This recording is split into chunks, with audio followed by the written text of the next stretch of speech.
Welcome, everyone. Welcome, everyone. So this is our agenda for today. We will very quickly take you through who we are and what we are trying to do here, and then go through an overview of the DEI Expert Hub as well as our selection process. And we do want to leave a good chunk of time for Q&A, which we will take at the end of this webinar. So to get started, here are our three presenters for today. There's Frances from Newschools. Many of you already know her. That's me, Leona Christie in the middle. And we also have Ddi, who's the CEO of Catalyst Ed. And we are all super excited to have you on this call, as well as have the opportunity to share with you what we've been working on over the last few weeks. That said, Frances, I am going to turn over the screen to you so you can tell us a little bit about Newschools. Sure. And everyone, thank you so much for joining the conversation. As you will hear over the course of this webinar, we are very excited about the DEI Expert Hub and are excited that you want to learn more about it and potentially want to participate in it. And you'll hear more about why. I'll share why it's so important to Newschools in a little bit. So for those of you who don't know Newschools Venture Fund, we are a nonprofit organization that's focused on reimagining K-12 education. And the way that we do that is that we invest in early stage education entrepreneurs and teams of educators who are looking to reimagine education. And so the way that we do that is that we find, fund, and support early education entrepreneurs in three key areas. If you can go to the next slide. So we have three investment areas. One is innovative schools, which is focused on supporting the launch and then creation of schools who are basically looking to do schools differently. And so what they are doing is they're focused on personalized learning, competency-based education. They're focused on ideas like student agency, expanding the definition of success beyond just academics, and are infusing a deep commitment to diversity, equity, and inclusion across the board. We also support the creation of ed tech tools and services. So if we have all these education entrepreneurs who are looking to do schools differently, they're going to need new tools, new curriculum, new products and platforms to help them in that reimagining work. And so we focus on launching market challenges in areas where there's particular need. And then our diverse leaders work, which is the work that I lead, is focused on ensuring that we are able to diversify the education workforce. So our goal is that, and you get to the next slide, is that at least 40% of pre-K-12 education leadership be Black or Latino by 2020. We got to that 40% from for a lot of reasons. One is we looked at who our students are, right? So if you look at the US public school students, 40% of students today are Black or Latino. This was also supported by some of the work that we did in Unrealized Impact, which you'll hear a bit more about, where we kind of wanted to study what was this current state of diversity across the field. And so we have this goal. And so what we do is we invest in entrepreneurs who have bold ideas for diversifying education leadership. And what we also want to make sure is that across the other two investment areas that I just talked to you about, that our ventures are also driving forward diversity, equity, and inclusion as well. We also are working on a range of projects, which I would say the DEI Expert Hub fits into this second category, where we're really thinking about how do we catalyze the field, how do we influence the field of entrepreneurs, funders, and other partners to prioritize diversity, equity, inclusion. So Unrealized Impact was a study that we did to help us really understand where we are as a field today. And then to think about what are the set of solutions that we might need to put in place to drive greater change over the long term.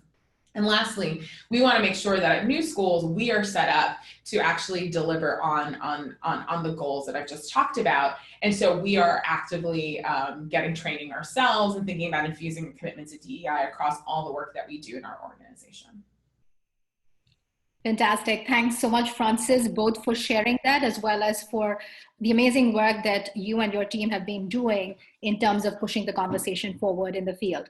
A little bit about Catalyst Ed. So Catalyst Ed is a nonprofit organization, and our mission is very simple. We want to activate, connect, and therefore amplify what we call the collective expertise in the sector, the expertise that is embedded within organizations, within individuals, essentially creating an ecosystem of support so that the schools, school systems, and nonprofits working in education can innovate, excel, and scale.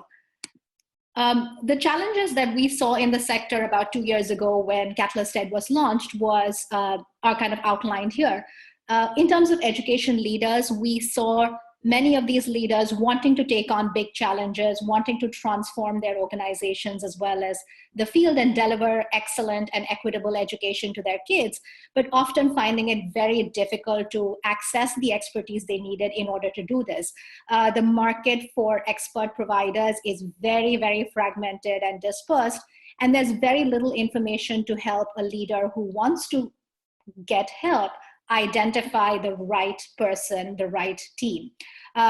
Complicating the issue further was that many of the leaders that we had connected with had very little experience to help them figure out whom to look for, how to leverage their expertise well. And as a result, a lot of the projects that they were investing in, that these education organizations were investing in, were not giving the kind of impact that they were hoping for. On the other side of the equation, we saw a lot of experts who brought deep experience and great skills that were really needed in the field. The big challenge they faced is that they had very little visibility into organizational needs, and the high cost of business development acted as a barrier preventing more people from making their skill sets more widely available. And at a sector-wide level, what this all added up to was very little information on the demand and supply of expertise, and also no real system to share learnings and foster accountability moving forward. So given that context, Catalyst Ed saw as its role being the neutral ground that helped organizations, education organizations, and education experts connect with each other better. So our approach consists of 4 levels. Activate, which is where we identify, vet, and support diverse networks of expert talent, whether that's individuals or organizations. Connect, where we leverage our tech platform as well as tools, information, and our know-how to help education leaders connect with experts in a more fruitful, effective, and efficient way. Catalyze, and this is part of what we're doing here with the DEI Expert Hub, is really around building ecosystems of support for organizations in high need areas like diversity, equity, and inclusion. And finally, through Inform, we are creating open source tools and resources that will build sector knowledge and capacity, so that each time an organization starts off on an initiative, they're not recreating the wheel, they are starting off from and building on what other organizations and other experts have done before them. So a little bit about where we are as an organization. So Catalyst Ed was launched in July of 2015, so about 2 years ago. And our very first project was in upcountry Louisiana. And we started off with about 25 experts who were brave souls who were willing to take a leap of faith with us and see where all of this landed up. We currently work with more than 170 organizations around the country, state agencies, school districts, charter organizations, independent schools, nonprofits, as well as foundations. Our expert network has grown to over 470 individuals and firms. And this is the part that is most exciting to me as well as others on the team. 97% of the projects have either met or exceeded their goals. So that said, I am now going to hand the baton back to Frances, who will tell us a little bit about what was the need that she saw for the DEI Expert Hub. Frances, it's over to you. Great. So as I mentioned, we are early stage seed investors supporting nonprofit entrepreneurs who are looking to diversify the education field. And so many of our entrepreneurs are actively doing the work of building strong pipelines, of developing Black and Latino leaders and trying to place them into roles where they can be in more senior positions. We're also in our portfolio supporting a small handful of organizations that are building the capacity of organizational leaders to do this work. And as we've been going around trying to make the case for diversity, equity, inclusion, we were getting a lot of questions about, well, why is this work important? How do you know that it's important? How do you know that it will advance student outcomes? You know, where can people go for support, et cetera?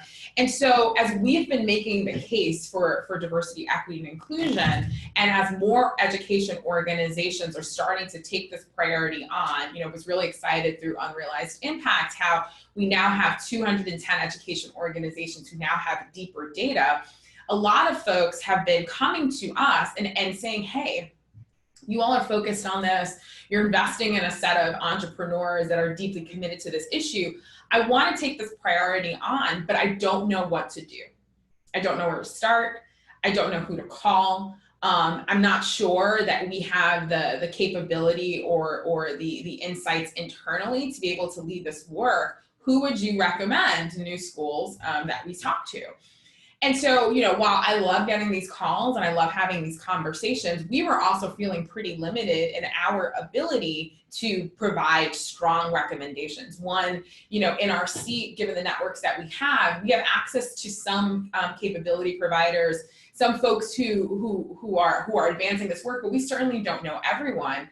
And we also wanted to figure out, is there an efficient way for us to better help people who want to get access to experts in diversity, equity, and inclusion, better help them get connected so they can get the support they need.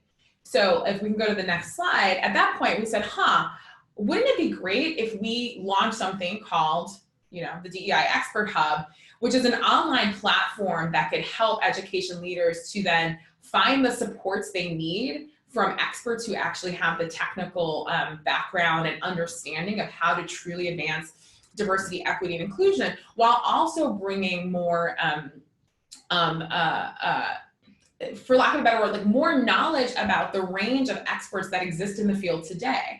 And so while we know a lot of folks are doing this work and oftentimes are doing them as sole consultants, kind of on your own, independent contractors in some ways, we want to make sure that we can amplify the reach and the impact of the work that you all are doing as well. And so given the skill set that Catalyst Ed has in creating this platform and helping organizations in doing this important matchmaking work, we thought it'd be a really great idea to enlist Catalyst Ed in bringing this idea to fruition, which is why we're here with you today, and we're talking about the DEI Expert Hub.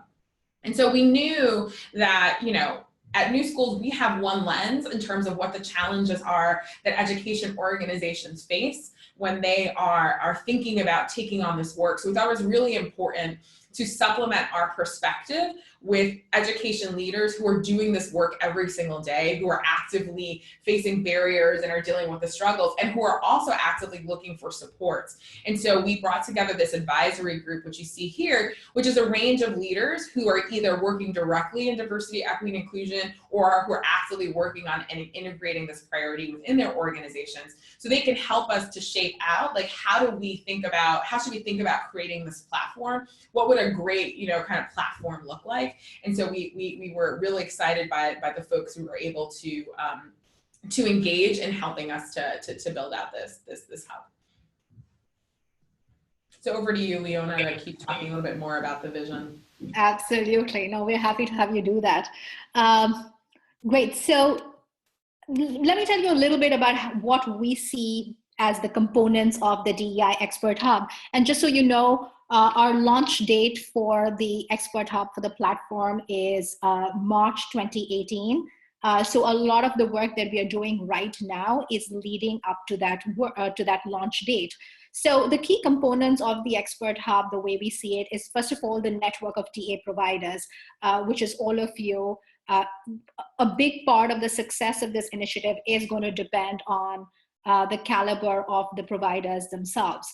The second part is something that Frances has already alluded to, which is the tech platform. And a big part of our efforts over the next couple of months is going to be to design it so that it's super user-friendly and allows education leaders to get a sense of the full range of supports that they can access when they want to embed DEI work across different elements of their organization and their work. The third part of it is an organizing framework. When we first got started on this work, one of the things that we were very aware of is that DEI meant many things to many different people. And often for people starting off on this work, recruitment, and specifically recruiting from a more diversified pipeline, was their first point of entry. However, if you really want to infuse this work across your organization, we know that it's a lot more than that. It has to cover the culture of your organization, processes. You have to have a sense of where you are as a leader and as a team and as an organization. You have to think about the programmatic impact.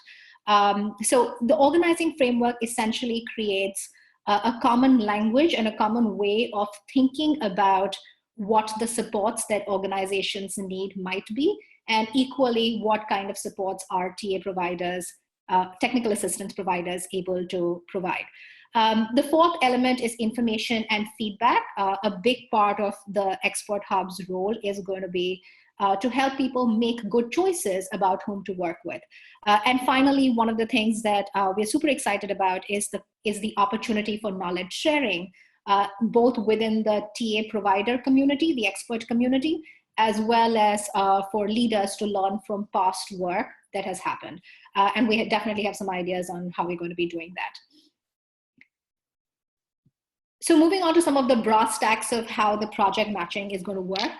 This is essentially the process that we follow for all Catalyst Ed project matches, and it's something that we have been testing and refining over the last couple of years, and we feel pretty good about how it's looking right now. The first stage is scope, and this is where an organization leader reaches out to us either through the website and sometimes over email, telling us that they have a challenge. They sometimes come to us with a RFP or a project scope. More often, it's a single line description of their problem. So we follow up from that initial contact with a phone conversation. And we use that phone conversation to delve deeper into the specifics of the challenge that they're facing, as well as kick the tires on what they are hoping to accomplish, how they're hoping to accomplish it, what their timelines, what their budgets are, etc. Based on that conversation and whatever other materials that they might have provided us, we develop a mini RFP that outlines what exactly the organization needs. That RFP, once it's green lighted by the leaders, gets shared with specific people in the network. So we look at matching people along several dimensions, including domain expertise, project type. So for instance, some folks are great at workshops, some folks are great at crunching data. Some projects have a geographical component to it. So these are some of the dimensions that we look at. And based on those dimensions, we would share the scope out with specific experts in the network, and we invite them to respond. There is at no point of time any expectation or any requirement that experts have to respond to a certain number of projects. Having said that, on average, we see about 3 to 5 proposals come back for every scope that we've shared out with our network so far, and we expect to see that continue. So the experts respond using the tech platform that we have. The organization leader then gets the opportunity to log into the network and review the proposals that are there. They compare options and they decide whom they want to interview, as well as who they want to select for the project itself. During the project, we provide a very basic level of roadside assistance, which is essentially where both of the leaders as well as the experts have an opportunity to reach out to us or reach out to someone else in the network if they're facing a challenge or a question. And finally, once the project is done, in the spirit of enabling continuous improvement and learning and growth, we facilitate a post-engagement rating process with both the organization as well as the experts. And this helps us make better matches in the future. It also is something that the experts in our network hugely appreciate throughout the process. So this is a little bit about the process. One of the questions that we get is always about pricing. So let me spend a couple of minutes on just how we see this work. So when it comes to project pricing itself, experts propose their own budget. And a big part of this is our recognition that different individuals bring different add different levels of value to a project, and they should be free to propose what makes the most sense to them. Organizations pick what they see as the best value. And I can tell you that, we've never seen a single case so far where the organization is just going for the cheapest option. Leaders have often been very thoughtful about thinking about the right mix between fees and the value added. Having said that, the scopes that we share out typically have a pricing range associated with it, more as a guideline than anything else. And when experts respond to scopes, they might frame it as a fixed rate contract or as an hourly rate contract, although again, there is a preferred format that we suggest within the scope itself. Now, in terms of the cost to experts for being part of the network, there is no cost to experts for being a part of the DEI Expert Hub network. There is no cost to receiving scopes or even submitting proposals. Since we are a nonprofit that is committed to being financially sustainable over a period of time, we do ask experts to pay 10% of the project value if they are matched, and this is up to a value of $3,000. So they never pay more than that. And our expectation on this is also that they pay us as they are paid. So there is no upfront payment that's made by them. Great, so that was the end of my section. So I'm going to hand over the baton this time to Bibi, who's going to cover the selection process in a little bit more detail. Bibi, it's over to you. Great, thanks Leona, and thanks Frances. So I'm gonna start with just sharing a little bit about who we're looking for as experts. So we're looking for individuals who bring strong expertise and proven track records in DEI work. And these experts may include independent consultants, project directors or partners at national or regional consulting firms, as well as individuals who we call part-timers here, but that may have full or part-time jobs, but might have additional capacity or availability to take on projects that are of particular interest or of impact to them. What all of the experts share is a strong understanding of diversity, equity, and inclusion practices and experience. And we've outlined some examples of sample areas. However, this list is not meant to be exhaustive by any means. So feel free, and throughout the application process, we've outlined additional areas for you to share your expertise, whatever that might be, and however you might bring that. A quick overview on the selection process and timeline. We ask all prospective experts to go through the same process, and this standardization just helps us really pinpoint your specific areas of expertise, help us get to know you better, and understand the context in which you thrive.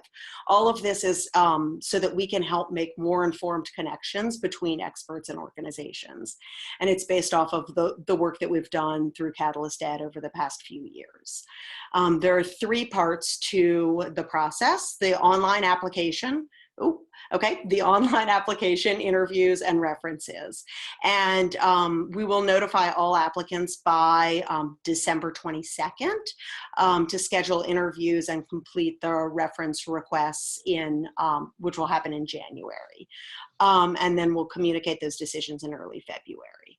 So the application is an online form, and we ask for you to go into pretty specific detail about the areas of expertise that you bring specifically to the DEI work to help us deepen our understanding of you as a candidate. There are 2 forms. One, if you're applying as an individual, and that would be if you're an independent consultant or doing work as a part-time, or have a full-time other job. And then the other is if you're with a group or team, a larger consulting firm, and we ask you to fill out the firm application in that case. You'll be notified in late December about an interview, and we'll work with you to schedule a time that works for you. It's a 45-minute video interview that'll be led by an education leader who's embedded in DEI work, as well as a Catalyst Ed team member. And this is an opportunity for you to go deeper into your expertise and experience. And then the references we'll ask at that point, ask at the time that you schedule your interview for you to submit your references. And we're looking for references who have worked closely with you on projects and are able to speak to your skills and experiences. Can I get you to advance to the next slide? And how we define expertise. So we encourage all applicants to reflect on the areas that they've developed true mastery and have included these questions for how we define that, that core expertise. These questions can also be found on the website, the DEI Expert Hub website.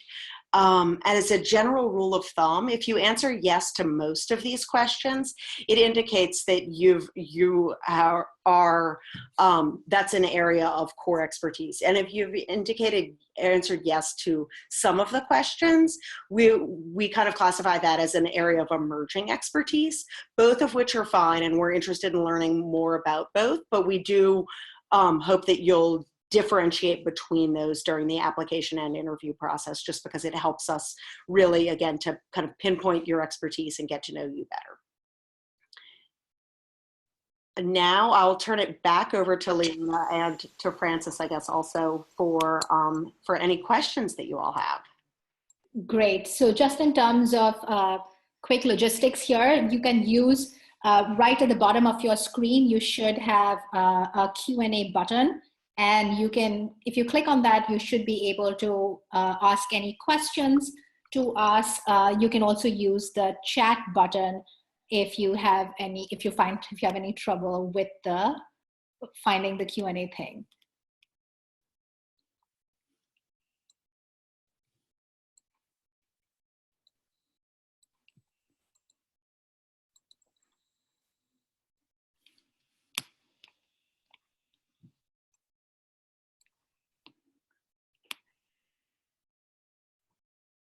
So while we are waiting for folks to get started on the questions, Frances, I have a question for you.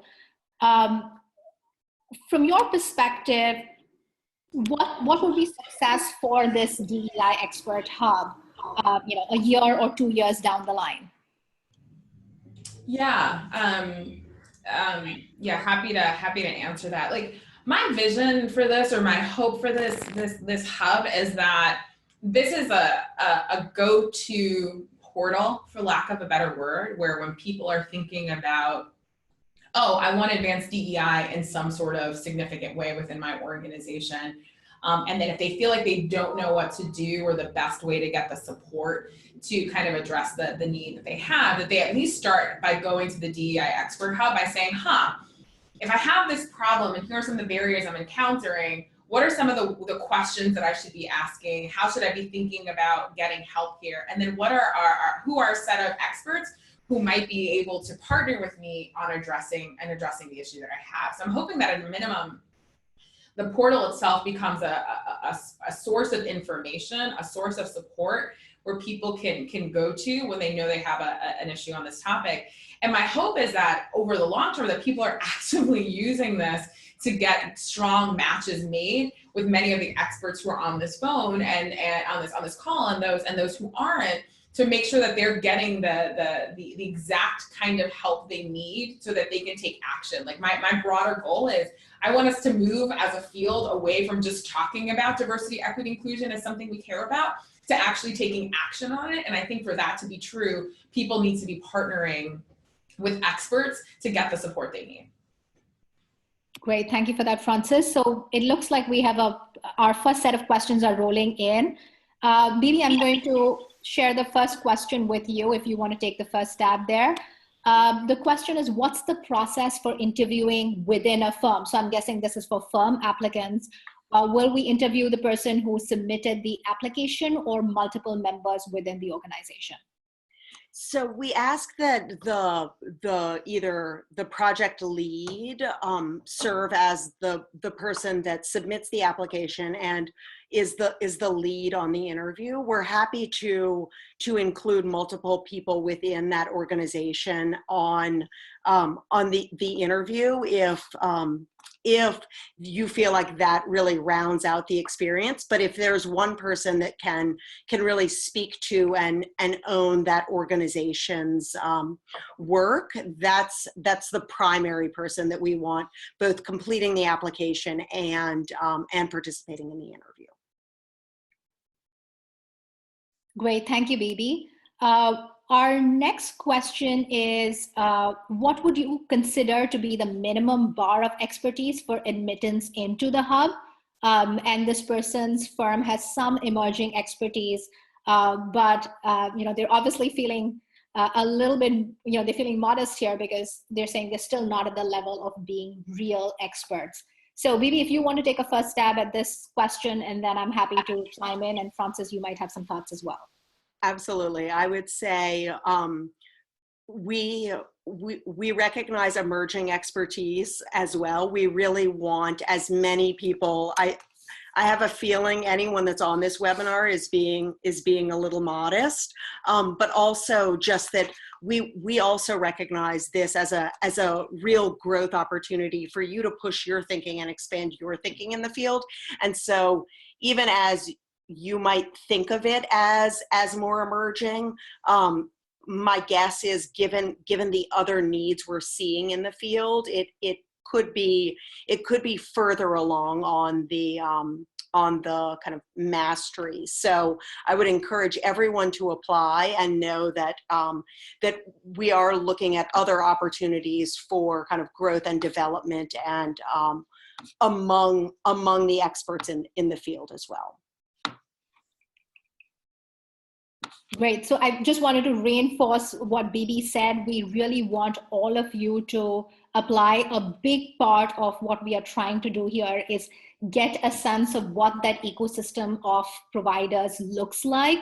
And so the more folks that we get to know about and the more that we learn about where you are, what you can offer, and in turn, what supports we can offer you, the better position we will be to really think about how to structure and position our offerings, as well as how to leverage all of your work to support the organizations that we are trying to help here. So, so please do go ahead and apply. Our next question here is around, someone wants to know a little bit about the process after the project is completed. So if the client is satisfied and wants to pursue other projects with the expert, or wants to recommend the expert to other organizations, to what extent do they interface with Catalyst Ed or the Expert Hub in the process? So great question. Our hope is that all the projects go really well, and the organizations want to continue working with you and want to recommend the experts more broadly as well. Our expectation for continuing work is that you keep us informed as a nonprofit organization that is being supported by philanthropic dollars to some extent. We want to both know for our own good as well as to report back to others this kind of continuing work and impact that the experts are having on the field. Beyond that, we don't expect any any other kind of commitments. If, for instance, however, the organization comes back to us and says, well, we want you to scope out the project again, and we want you to also share this with other experts, in a sense, opening out the search process again, that's of course a completely different situation. So other than that, our only expectation is that you keep us informed. We have a question here on whether there are any restrictions on the organizations that can use the hub. So can non-Newschools clients and partners be allowed to use it? Absolutely. In fact, a big part of this was, a big part of the Expert Hub is to provide a resource to the field at large. And Frances, I'd love for you to take a quick minute to speak about what you as the target audience for the Expert Hub. Yeah, I view the target audience as basically all education organizations and leaders. And basically it's anyone who's looking to meaningfully advance diversity, equity, inclusion across some part of their organization, whether it's I need help in having better conversations internally. I don't know how to start, or I need training for my organization, my leadership team, or my board, et cetera, all the way down to how do I infuse this into my practices, or my programmatic area. So this is basically anyone who's thinking hard about taking DEI on. And so we're not limited in how we're thinking about organization types. And so for us, we want to get access to all of the experts, regardless of where your expertise is, whether you would classify it as emerging all the way to advanced, because ultimately this is about helping people to find the right partners for them. Like, we're not putting a point of view out there to say this is quote unquote what good looks like. It's more about how can this be almost like a marketplace where people can come and find the support they need. And so we want as many people who are saying I need help on this to come and participate, as well as many people who are saying I think I have value to add. Of course, in the criteria that Bibi walked through, there's some parameters that we need to put around it. But Newschools is not in the middle of this in any way. We just feel like this is a need and a barrier to action, and so thought that this would be an important resource to bring to the field.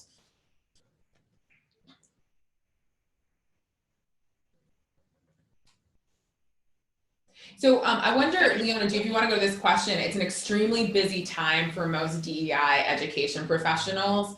Will you be accepting submissions on a rolling basis?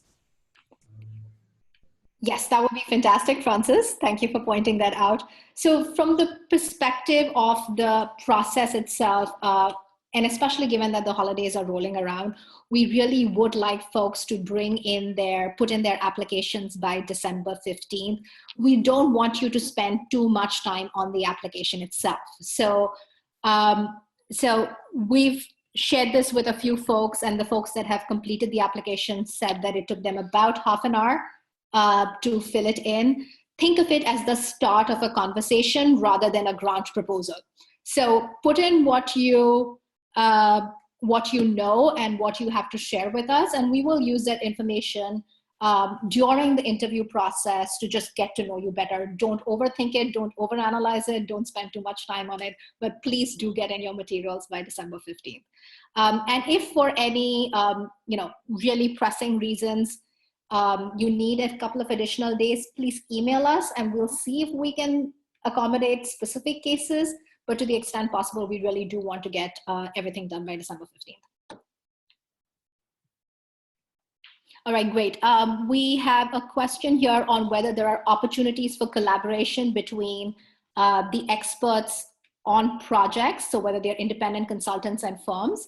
And since this is one of my favorite parts about how Catalyst Ed works, I'm going to take a quick stab at this, and then maybe you should feel free to add on anything here. So this wasn't something that we originally set out to do, but it's ended up being one of the things that the experts in our network have appreciated the most. Quite often when we share a project scope with people, they will come back to us and say, well, we have the first 3 elements covered, but this 4th element is something that's a little bit outside our comfort zone. Is there anyone else in the network that we could potentially partner with? Equally, we also have examples where experts will say, well, we're almost at capacity, but I really want to be part of this project. Is there another team which is being assembled, and could I potentially be part of that team? And in those instances, we have been, truly excited to bring great people together. And part of what's always been fun in those instances is hearing about how some of those connections have carried on for other projects as well. So lots of opportunities. As of now, they're still very responsive. So you will need to request it in order for us to do something about it. Moving forward, we'd love to see a world where there are more opportunities for this kind of lucky connections to be made on a more ongoing basis. Bibi, any kind of thoughts to add on to that? The only thing I would add on to it, I think that's exactly right. It's one of my favorite parts too, just the kind of dynamic connections that are happening in a pretty organic way. The other thing is, if there is an expert that, and I think you briefly touched on this, if there's an expert that may or may not be in the Expert Hub who you want to bring in for a project, as long as you are in the Expert Hub and kind of vouch for the quality of the work and are willing to serve as the project lead, you can also feel free to assemble a team as you see fit for that work. And there was one other thing that I wanted to add about that, but I'm forgetting it now. So while you think about that, there's an additional thought I wanted to add on here. Where we also have seen some opportunities for collaboration is during the project itself. So sometimes a project may take on an additional dimension once it's in progress, and the expert might find out that there is an additional skill set that might be helpful in that project, or they might come across a specific challenge in the project where it might be helpful just to air out the situation with a peer and figure out if there is a way of handling that dynamic either with the client, or it could be a technical issue related to the project.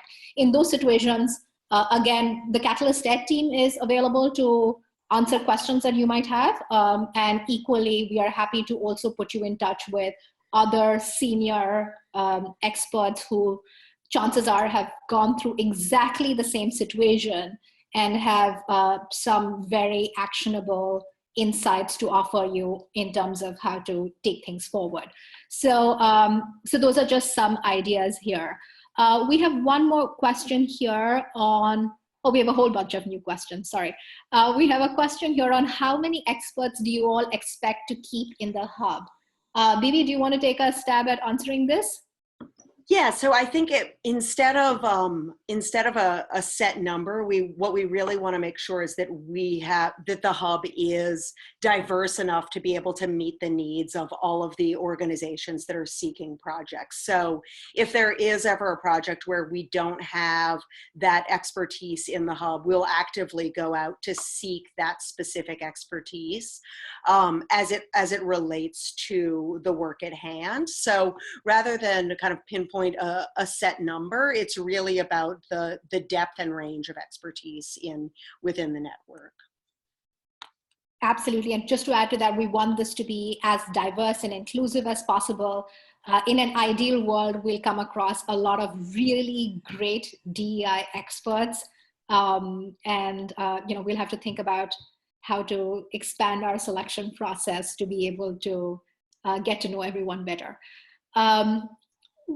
So I wonder if there's just another way of saying this, Bibi and Leon, and if I'm saying this the wrong way, like, please correct me, but it's like, this is not a process to like actively screen people out and like, who's the absolute best, and, we can only take 100 people, or 50 people, and like, we have to knock people out. It's more about making sure that we are expanding our understanding of who is doing this work. What are their strengths? What are their skill sets? What are the environments and the projects in which they feel like folks feel like they're able to do their best work or their best position to shine? The goal here is to try to be expansive, because what that could mean is that not only are you all as experts and practitioners then potentially getting more clients, but it means that the people who need the help are getting the best matches possible to the expertise they need. So I just want to make sure, because a bunch of these questions have been more about like restrictions and is it okay? And this is less of a restrictive thing and more about how do we almost create you're going to hate me for using market and business school language, but like a market clearing function. So where people can find each other better, so that at the end of the day, we're getting many more folks advancing diversity, equity, and inclusion in an intentional way. So I just want to make sure that that message is coming across in a really clear way. Absolutely, and thank you so much, Frances, for emphasizing that point. It's been core to the Catalyst Ed philosophy right from the beginning, and to some extent, when we use the language around selection process, that can sometimes be a little bit confusing and give the sense that we are trying to keep people out or trying to set a bar as far as expertise is concerned. To our mind, we are not the arbiters here of who is an expert and who isn't. Ultimately, what we want is that the education leaders who use your expertise become the arbiters. They are the ones who will come back and say, this was such a great experience, or this was a great experience, but there were some things that could have been better. So in that spirit, we really want to keep that universe as broad as possible, with the whole process really being more of an information gathering process rather than an elimination process. So our next question here is opportunities for best practice sharing between, what are the opportunities for best practice sharing between experts on the Hub? So on this, I can just take a very quick stab at this, and then Ddi, feel free to add on. And Frances, we've discussed some ideas here as well. So this is one of the areas where we have a lot of ideas. We haven't gone as far in implementing them so far as we'd like to. In our ideal world, we have opportunities for experts to share out what they've learned, either through things like webinars or through smaller intranet or in-group sessions, so technology enabled, or by making some of the artifacts from projects available more broadly. Some of the areas that we have had some success in has been through those expert office hours. So very informally, as I mentioned earlier, we have connected experts who are working on projects but who need additional help, or who just want a friendly, knowledgeable shoulder that they can cry on. We've connected them to more expert consultants and advisors within the Catalyst Ed network. We'll definitely be looking to formalize that a lot more. And I think the second area that we are definitely looking to add on within the DEI Expert Hub itself is an opportunity to share back with people some of the products of projects, of course, to the extent that both the expert as well as the organization are comfortable doing that. Ddi, Frances, any other add-on thoughts there? No. Nope. Great. We have one question here on, will buyers be allowed to identify and select vendors in the Hub that meet their needs and begin working with them? Or will buyers be required to go through that mini RFP process? So we have a policy in general where even if you have an RFP that's ready, we still spend some very quick time kind of just going through that RFP, making sure we understand that process before sharing it out with the network. And so far, every leader, education leader, every organization that has reached out to us has found that process to be incredibly helpful. And our experts have appreciated that as well. Moving forward, as we develop out more tools and toolkits, part of what we want to do is make this process as easy as possible for folks. There is an opportunity for us to almost bypass that process for certain kinds of projects, at least, especially the ones that are more templatized. And so stay tuned for more on that. But as of now, we would like people to go through at least one touch point with the team to make sure that everyone is aligned on what exactly that project scope is all about and what it's expected to accomplish. And we have one question here that I do want to make sure I clarify.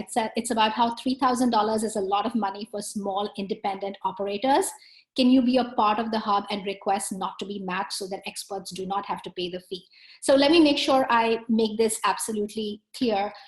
There is no fee to be part of the Expert Hub. You do not have to pay anything at all just to be part of the Expert Hub, to receive project scopes from us, or even to respond to a project.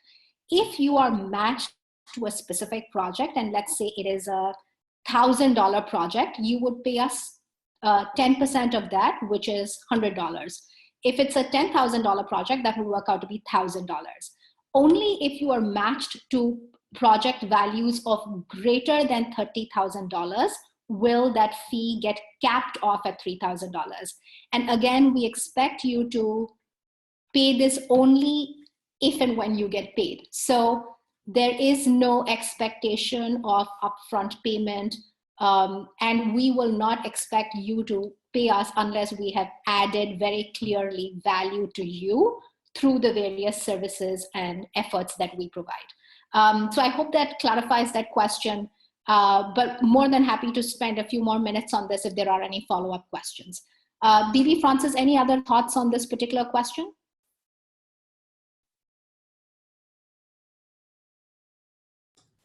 No. I mean, it is connected to this one question, question 5, that I don't know if we fully answered, which was, what if a client is satisfied and wants to pursue other projects or wants to recommend you to other organizations? Do you have to work through the hub? And how do you communicate back to Catalyst Ed and potentially additional fees and all that? So it's just kind of connected with like the ongoing interface and connection with the hub itself and the matching process, and then the fees on the back end. Absolutely. So again, let me just clarify the ongoing subsequent follow-up projects part. So let's say there is a specific situation where through the Expert Hub, you've been matched on a project which is worth $5,000. When the project is completed and once you get paid, you would pay us 10% of it, which is $500. Let's say the organization loved your work and decided to engage with you for an ongoing project which works out to $15,000 a year. Let us know so that we can be happy for you and so that we can feel good about this match that we've made, but we will not expect you to pay us for that work that you have earned subsequently, because to my mind, that is work that you have earned through your own efforts. We have this saying in India that says, when the husband and wife are ready to get married, what's the role of the priest? And to some extent, that's what I see here as well in Catalyst Ed. I mean, if the organization and the expert already like each other, they're willing to continue working with each other, there is no role for us as a matchmaker. But we do like to know that something that we set in place is kind of continuing to do well. So I hope that clarifies it. Will matches be location specific, and from where are you selecting experts? Bibi, do you want to take a stab at this? Absolutely. So we are national in focus, and it depends on the project. Obviously, if there's a meeting facilitation that requires someone to be on site, we will identify that in the scope and specify if there is either a location preference or a requirement that someone be on site. For the most part, I would say the majority of our projects are not tied to a specific location. That said, it is identified upfront, and you can build in travel costs if you're either not in that specific area, if it's a specific or finite or discrete location requirement. But we do find that most of the work can be done remotely with some exceptions. So we are looking for experts across the country. One of the ways that we feel like we can be a great equalizer is around places that are in organizations that are in more rural communities that may need help accessing expert talent and may not have as many opportunities for that expertise. So anything to add, either Leona or Frances there?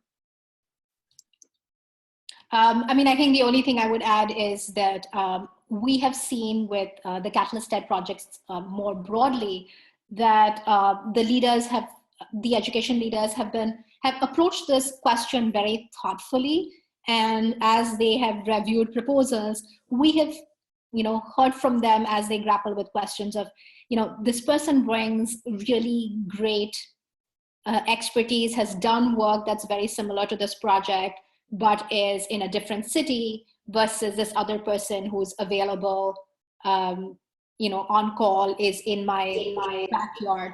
And I think there's been I don't think there's a straight off answer to that question on remote versus non-remote, but we definitely have some thoughts on what kind of projects lend themselves better to remote work, as well as what are some of the practices and technology tools, honestly, which can help facilitate some of that remote work in a more productive fashion. Frances, did you have a follow-up thought? I just wonder if this question just illuminates maybe a broader thing that needs clarification, and I will do my best to try to bring some clarification, but we'll lean on the two of you, Bibi and Leona, for more. But so Catalyst Ed's role is to try to make sure that people who need support are finding the people who are best positioned to provide that support. And so I just want to make it clear, and Leona said this a little while ago, Leona and Bibi are not sitting in the middle and saying, hey, XYZ school, you really should work with Frances, right? She's the best. Really what Leona and Bibi are going to do is they're going to say, let me work with you, XYZ school, to make sure I understand, we understand what your objectives are. What are you trying to achieve? What's the problem you need to solve? Is the way that you're thinking about the problem actually the problem? Let's help you with that scoping. Based on a deep understanding of what the client's needs are, right? Catalyst Ed might say like, oh yeah, I think we have a range of folks who could be really helpful to here. I'm going to go reach out to this broad network of advisors that we have, and I'm going to share this RFP, this request for help, and whoever thinks that they're best positioned to provide that support can respond to that proposal, right? Of course, Leona and Bibi are going to do some matchmaking to say like, hey, advisor number 1 or technical assistance provider number 2, you may want to apply because this might be a good fit, right? So that's how they're playing that matchmaking role. But ultimately, this decision is going to be made by the client. Right? The decision is going to be made by the education organization, where they're saying, these are the needs that we have, and here's the service provider we think that's best positioned to meet those needs. And what Leona and Bibi can do is provide guidance, advice, and support, but they're not the decision maker. And so on one hand, what they are trying to do is to make sure they deeply understand all of the people in the network so that they can help in providing advice and counsel, but it doesn't go beyond that, right? They are, in the analogy as Leona was sharing, they are classic matchmakers in terms of providing options, sharing advice, and counsel, but the clients are the ones making the decisions. I just want to make sure that part is super clear. But this is your world and your work, so I hope I did an okay job on that. No, that was fantastic, Frances. And again, thank you for emphasizing that element of our work here. Just wanted to add one thing to what Frances said. So she's absolutely right. The education leader or the organization leader is the one making the decision on whom to work with. Equally, however, there is also a component of the expert making a decision in terms of whether they even want to respond to this project, right? So through the scoping process, what we are really trying to do is, first of all, making sure that the organization, that the leader are asking the right questions and are in a place where they're ready to take the work forward, and have the time and resources to be able to support that work. Through the scope itself, we're making sure that information is available more broadly to the expert community. But then it's up to the experts whether they want to respond to that project or not. And you all are in a better position than we are to figure out what are your other commitments, what are your goals, what are your interests, does this even fit in with what your portfolio of work is right now? And given that, and given your decision to respond to a proposal, the leader, the organization leader, then decides who it actually makes sense to work with. So I do want to kind of emphasize that both parties we see that both sets of entities, both parties as responsible, thoughtful, what's the word I'm looking for? Engagers is not the right word, but responsible, thoughtful entities that that approach a situation from this whole lens of what do I have to offer, and what does this opportunity or what does the other person have to offer to me, and based on this conversation, does it make sense for us to continue work or not? So I hope that clarifies it a little bit. The one other point that I wanted to make sure I emphasize here is Catalyst Ed itself does not do any projects. So in that earlier slide where we had the circle, the Expert Hub, it said that it was a neutral entity. And in a sense, what we have done is said, in order to provide completely neutral guidance, advice, and to remove any opportunities for conflicts of interest, we need to make sure that we are not also doing projects on the side or responding to proposals. So that's one of the things that I do want to make sure that you all understand. Our role here is only as facilitators and enablers, and as people who provide objective information that can help you make good choices. It is not it would be going against our fundamental philosophy to take a much more active role within projects, because we believe you are in a better position to do that than we are. So we have, oh my goodness, we are past time. Well, thank you all so much for being super patient with us, and especially with me as I went on my high horse in those last few minutes. We hope you found this webinar helpful. Just so you all know, the webinar is being recorded and we will make this available on our website. If you have any other questions, our email addresses are provided at the bottom, so please feel free to email us and we will get right back to you. Thank you all so much once again. And we hope you have a great rest of the day. And we are looking forward to learning more about you. Thank you all.